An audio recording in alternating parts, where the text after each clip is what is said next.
사람이나 짐승이나 간의 환경의 지배를 다 받고 있습니다. 좋은 환경이 되면 행복해하고 어려운 환경이 되면 힘들어하는 것이 느낌을 가지고 있는 모든 동물, 식물 다 그렇습니다. 그런데 오늘 본문에 있는 다윗과 사울이 머물렀던 그 나라도 상당히 많은 어려움이 있었습니다. 그 어려움이 어디서 왔냐 하면 사울 왕이 하나님의 말씀을 벗어남으로 인하여 온 거예요.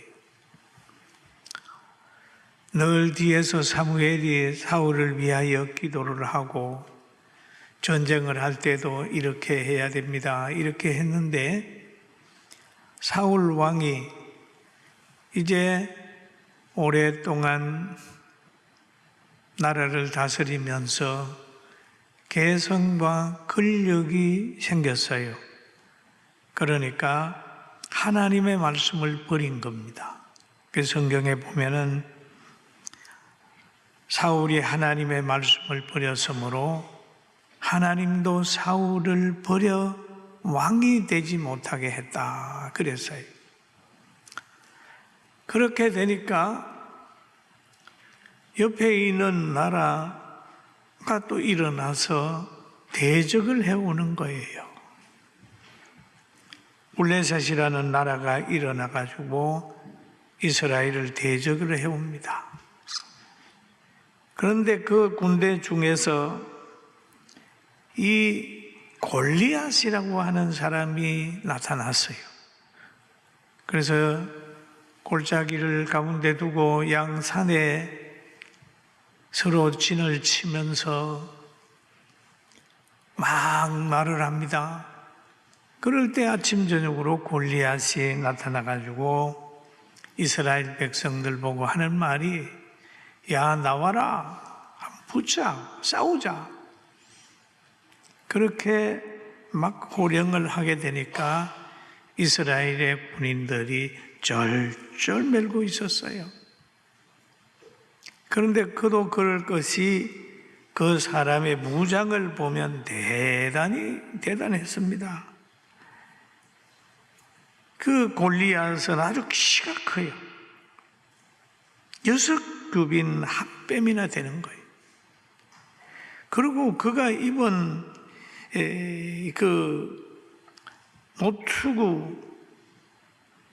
선 노트구나 입은 비늘 갑옷을 입고 갑옷의 무게만 해도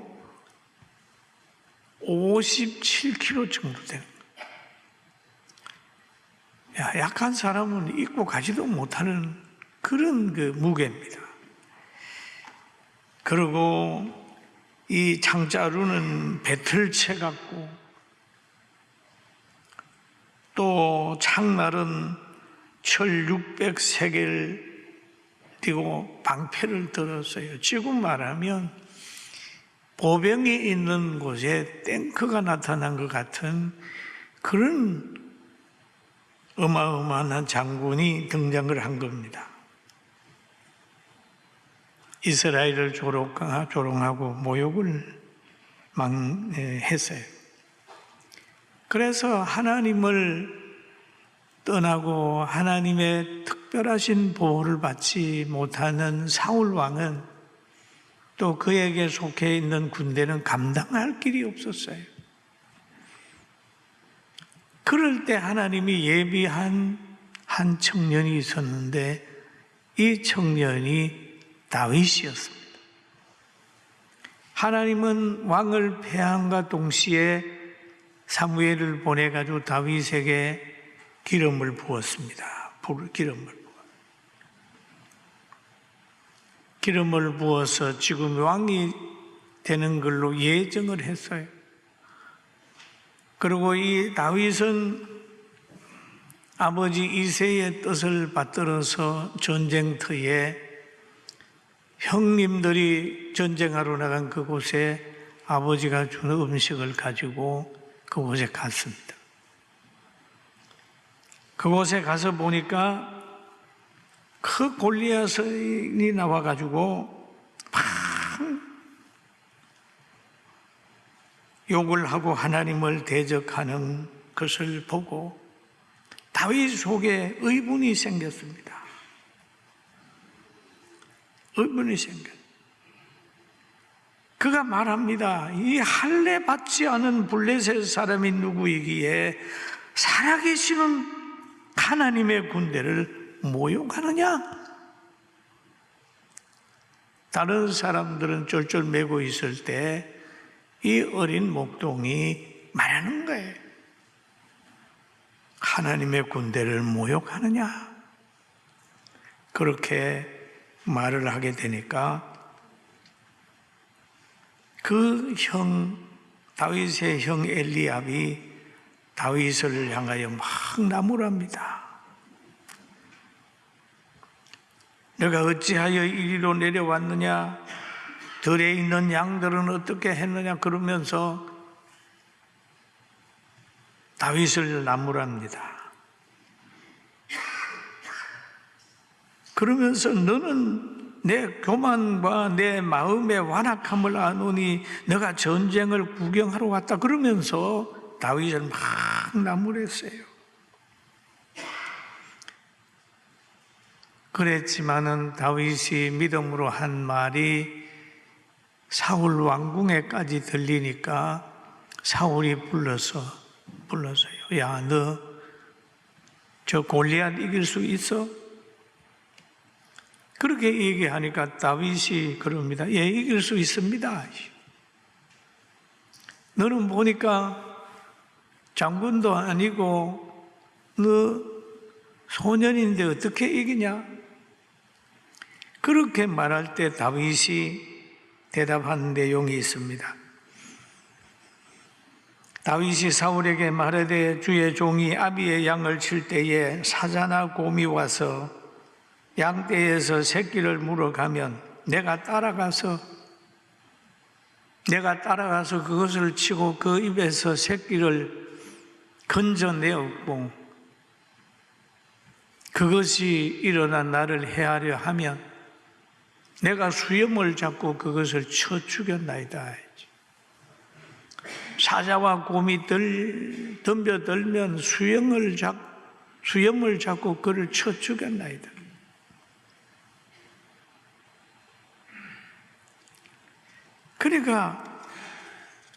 그런데 하나님의 군대를 모욕하는 저 할례 받지 못하는 저 골리앗을 내가 짐승처럼 때려잡겠습니다. 그렇게 하니까 사울이 자기가 쓰던 칼과 투구와 갑옷을 입혀보니까 다윗이 안 맞아요. 사울이 상당히 큰 사람인데 몸집이 큽니다. 다윗에게 맞을 리가 없죠. 그러니까 다윗이 너무 불편하다고 하면서 그걸 벗어버리고 다시 양을 칠 때에 가졌던 그 돌과 물매를 가지고 골리앗 앞에 나가서 골리앗을 이기게 되는 겁니다. 그런데 다윗을 보면은 평소에 하나님의 살아계심을 늘 체험했기 때문에 이런 담력이 나온 것입니다. 다윗의 생명을 자기 생명같이 사랑하는 그런 마음이 왕자인 요나단에게 들게 된 겁니다. 그러나 말이 통하는 사울은 다윗을 집에 보내지 아니하고 왕궁에 머물게 하는 거예요. 아비 집에 보내지 돌아가기를 허락지 아니하였고, 허락지 아니하고 거기에 머물게 만드는 거예요. 그럼 여기에서 사울은 늘 자기 중심으로 사랑을 하는 거죠.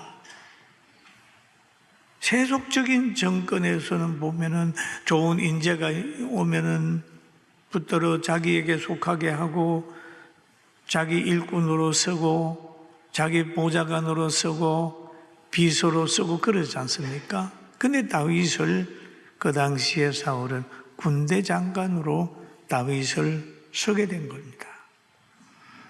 그러나 요나단은 사울을 사랑해가지고 여기에 보면은 자기가 가지고 있는 귀한 걸 막 줬어요. 생명과 같이 사랑하고 그와 더불어 언약을 맺고 자기가 가지고 있는 것들을 다 지금 다윗에게 주고 있는 겁니다. 주고 있는 거예요. 여러분, 사랑이라고 하는 것, 주는 게 행복한 것. 하나님의 사랑이 큰 것은 하나님도 독생 성자 예수 그리스도를 우리에게 줬잖아요. 그래서 우리가 하나님의 사랑을 생각하면 감격한 거죠. 요나단의 사랑하는 방법을 보면은 요나단은 자기를 위해서 사랑하지 않았어요. 하나님이 함께하는 다윗에게 자기가 입고 있는 겉옷을 줬어요. 칼도 줬습니다. 창도 줬어요. 띠도 줬습니다. 요나단은 사람을 알아본 거예요. 우리는 그때 다윗이 있는 그때 그 나라의 형편이 어떤 형편이냐? 지금 블레셋과 전쟁에서 풍전등합니다. 굉장히 어려울 때. 그때 다윗이 나타나가지고 나라를 승리로 이끌었어요. 여러분, 우리도 이 어려울 때 나라를 승리로 이끄는 여러분 되기를 주의 이름으로 축원합니다. 그럼 여기에 보면은 하나님의 영의 역사로 지혜로운 다윗이 됐는데 우린 다윗을 본받아야 됩니다. 다윗을 본받아야 돼요. 오늘 성경 사무엘상 18장 5절 한번 읽어봅니다. 시작. 다윗은 사울이 보내는 곳마다 가서 지혜롭게 행하며 사울이 그를 군대장으로 삼았더니 온 백성이 합당히 여겼고 사울의 신하들도 합당히 여겼더라 라고 얘기를 하죠. 그러면 다윗이 가진 지혜는 어떤 지혜냐? 하나님이 주신 지혜입니다. 여러분, 우리가 가지고 있는 지혜가 뭐냐? 하나님의 지혜가 되어야 돼요. 그럼 하나님의 지혜가 어떤 거냐? 생활로는 하나님의 지혜는요, 남편은 아내를 사랑하는 게 하나님의 지혜입니다. 남편이 아내를 사랑하는 게 하나님의 지혜입니다. 아내는 남편을 존중하는 게 하나님의 지혜입니다. 이웃을 내 몸과 같이 사랑하는 게 하나님의 지혜입니다. 부모님을 귀하게 여기고 효도하는 게 하나님의 지혜입니다. 세상의 빛과 소금의 역할을 하는 게 하나님의 지혜입니다. 원수 갚지 않고 늘 선을 따라가는 게 하나님의 지혜입니다. 진실하게 사는 것이 하나님의 지혜입니다. 그게 하나님의 지혜예요. 그럼 가정에서도 하나님의 지혜가 있으면 가정이 얼마나 행복합니까? 시편 19편 7절을 한번 같이 읽어볼까요? 여호와의 율법은 완전하여 영혼을 소생시키시며 여호와의 증거는 확실하여 우둔한 자를 지혜롭게 하며. 하나님의 말씀이잖아요. 여러분, 성경을 보면서 거기에서 하나님의 지혜를 배우는 거예요. 주의 계명들이 항상 너와 함께 함으로 그것들이 너를 원수보다 지혜롭게 하나이다. 원수보다 지혜롭게 하나이다. 그 지혜가 내 마음에 들어가면 지식이 내 영혼을 즐겁게 할 것이요. 여호와를 경외하는 것이 지혜의 근본이요 거룩한 자를 아는 것이 명철이니라.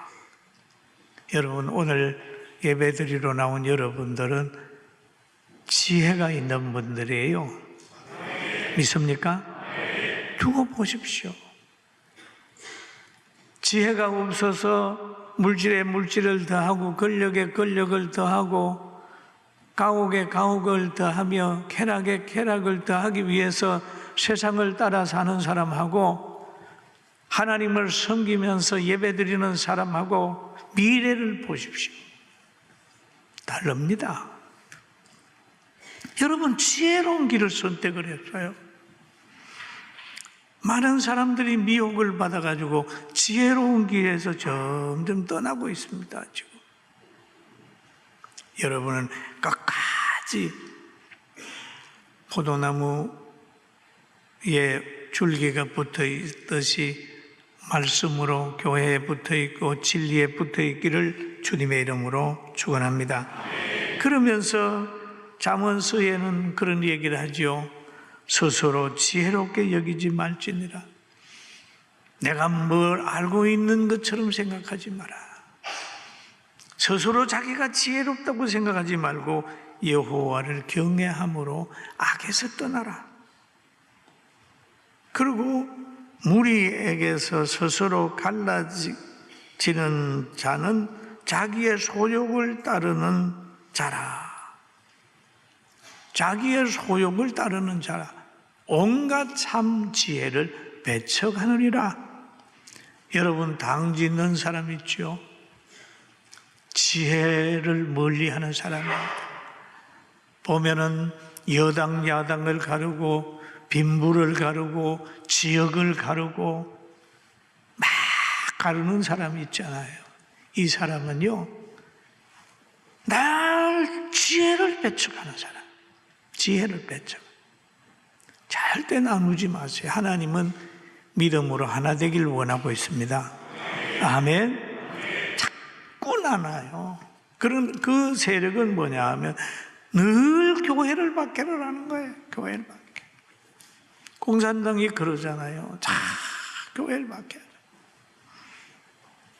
참 지혜를 배척한다. 그러는 거죠. 그 영향을 받으면 화목하지 않아요. 가정에도 보면은 부부 간에, 고부 간에, 또 세대 간에 갈등을 자꾸 만드는 거예요. 그리고 잠언서 26장에 보면은 내가 스스로 지혜롭게 여기는 자를 보느냐? 그보다 미련한 자에게 오히려 희망이 있다. 세속적으로도 지혜롭게 행하려고 하면 큰 잘못을 할 수가 있습니다. 여러분, 출애굽기에 보면은 그 이스라엘 백성들을 박해하면서 자기들이 지혜롭게 행하자고 하는 내용이 나오는데 출애굽기 1장 1절을 한번 봅시다. 같이 봅니다. 자, 우리가 그들에게 대하여 지혜롭게 하자. 두렵건대 그들이 더 많게 되면 전쟁이 일어날 때에 우리 대적과 합하여 우리와 싸우고 이 땅에서 나갈까 하노라 하고, 그럼 여기에서 자, 우리가 그들에게 대하여, 이 그들은 누구냐 하면 이스라엘 백성이에요. 애굽의 왕이 하는 소리입니다. 이스라엘 백성에게 지혜롭게 하자. 그 지혜롭게 하는 방법이 뭐냐 하면 박해하는 겁니다. 막 강제 노동시키고 애기 못 낳게 하고 남자아이가 태어나면 죽이라는 거죠. 그래서 그때에 모세가 태어났습니다. 박해하는 것을 그들은 이스라엘 백성들을 좀 약하게 하는, 지혜롭게 한다고 생각했어요. 그런데 출애굽기 1장 12절에 보니 이런 말씀이 있어요. 그들이 뭐라고 그랬죠? 학대를 받을수록 더욱 번성하여 퍼져나가니 애굽 사람이 이스라엘 자손으로 말미암아 근심하여. 학대를 받을수록 더욱 번성하여. 요즘에 그러잖아요. 잘못된 공산주의자들, 정치권자들을 교회를 박해라, 성도들을 박해라는 거죠. 어떻게 하면 예배 못 드리게 할까? 코로나 때도 보면은 전철도 꽉꽉 차고 다 다니는데 교회만 와서 20명 예배 드리라, 몇 명 드리라 그랬잖아요. 그래서 그때에 무너진 교회도 있지만은 더 단단한 교회도 있어요. 할렐루야. 아멘. 그럼 자꾸 애굽이 그렇게 하니까 그때에 하나님께서 모세를 왕궁으로 집어넣습니다. 없이 하려고 그랬는데 죽을 수 있는 환경을 만들었는데 다시 하나님이 역사해가지고 히브리의 아들 모세를 왕궁에 집어넣어서 이스라엘의 지도자로 키우고 있지 않습니까? 사랑하는 성도 여러분, 믿음으로 사는 우리에게는 항상 길이 있고 어려움이 오면 올수록 더 강해지고 행복할 수 있다는 믿음을 가지게 되기를 주님의 이름으로 축원합니다. 아멘. 이 다윗은 오늘 본문 나라가 어려울 때 뒷공문이 빼지 않았죠. 자기가 가지고 있는 물맷돌을 가지고 나가서 골리앗을 이기는 거예요. 그래서 이스라엘 백성을 승리로 이끌고 그 나라를 다시 부강한 나라로 통일 왕국으로 그 모든 걸 지배하는 부강한 나라로 만들지 않습니까? 지금 오늘 우리 대한민국에도 다윗과 같은 인재가 필요합니다. 고도의 분별력을 가지고 강력하게 진리를 따라가는 사람이 필요합니다. 여러분 글을 읽다가 보니까 이런 글이 있어요. 사자군단의 토끼가 지도자면 그 사자군단은 토끼 수준으로 산다. 싸움은 항상 진다는 거야. 토끼 군단의 사자가 리더자면 사자의 실력으로 이긴다. 그래서 사자 군단과 토끼 군단이 싸우면 지도자에 의해서 결정이 된다. 여러분, 우리나라는 어떻습니까? 우리가 세우려고 하는 지도자가 지도자에 의해서 우리는 그와 똑같은 평가를 받을 겁니다. 똑같은 평가를 받습니다. 교회도 마찬가지입니다. 담임 목사가 누구냐에 따라서 그 교회가 크든 작든 그 나름대로의 뭔가를 하죠. 우리는 창조주 하나님을 믿기 때문에 하나님의 절대 주권을 믿는 거예요. 그리고 자유를 사랑하고 생명을 사랑하는 겁니다. 여러분, 우리 다윗의 지혜를 가지고 나라 구합시다. 아멘. 나라 구하고 우리나라를 위해서 헌신한 사람이 누군지를 잘 분별해가지고 좋은 지도자 뽑아서 세계 최고의 나라로 만드는 데 기여하는 우리 복받은 성도들 되기를 주의 이름으로 축원합니다.